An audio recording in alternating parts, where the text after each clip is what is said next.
नमस्कार। Public news में आपका स्वागत है।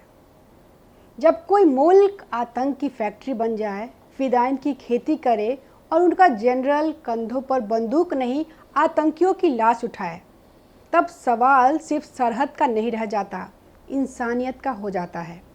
आज भारत ने पाकिस्तान को उसकी भाषा में जवाब दिया है और वो चीख रहा है, तड़प रहा है, क्योंकि जब मौत उसके आंगन में नाच रही है, उसके न्यूज़ एंकर रो रहे हैं।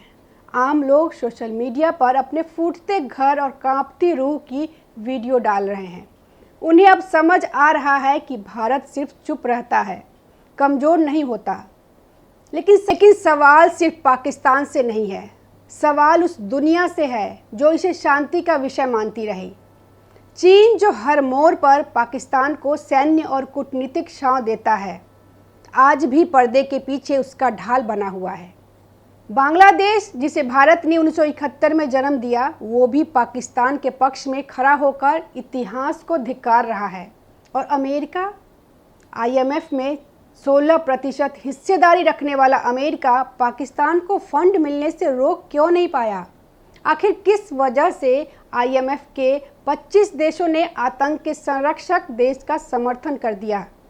जवाब सीधा है, हथियार बेचने की हवस और राजनीतिक धंधेबाजी। भारत ने अकेले विरोध किया क्योंकि बाकी देशों के लिए आतंक भी बाजार है और भारत की पीड़ा। क्या यह दोहरी नीति नहीं? जिस भारत ने कभी विश्व मंच पर शांति का रास्ता चुना, वही भारत आज अपनी आत्मरक्षा के लिए उठ खड़ा हुआ है और दुनिया को पहली बार फर्क पड़ा। और जब पाकिस्तान की तरफ से लगातार LOC पर गोलीबारी होती रही, जब हमारे 26 निर्दोष टूरिस्ट को नाम पूछ कर मारा गया, तब दुनिया कहाँ थी? भारत को उकसाया गया, बार बार उकसाया गया। और जब भारत ने अपनी सीमाओं में रहकर जवाब दिया, तब कहा गया कि हालात युद्ध जैसे हैं। भारत ने युद्ध नहीं चाहा, लेकिन क्या बार बार मरते रहना उसकी नियति है? इस बार भारत ने संयम को समय दिया और फिर फैसला लिया, निर्णायक, सीमित, लेकिन बेहद स्पष्ट। अब पाकिस्तान को समझ आ रहा है कि भारत अब गांधी के भारत से सरदार पटेल के भारत में बदल चुका है।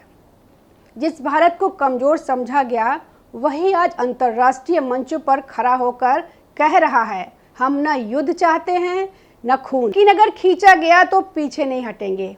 अब दुनिया को भी सोचने की ज़रूरत है, क्या भारत जैसे शांतिप्रिय देश को मजबूर करने का नतीजा यही होना चाहिए था?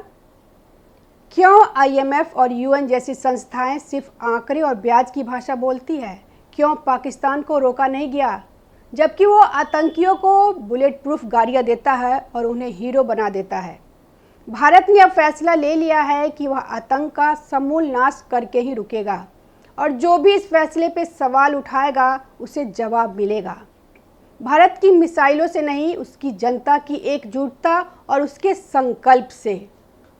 नमस्कार। ताज़ा खबरों से जुड़े रहने के लिए हमारे चैनल को सब्सक्राइब करें और बेल आइकन को दबाना ना भूलें, ताकि हर खबर की नोटिफिकेशन आपको मिलती रहे।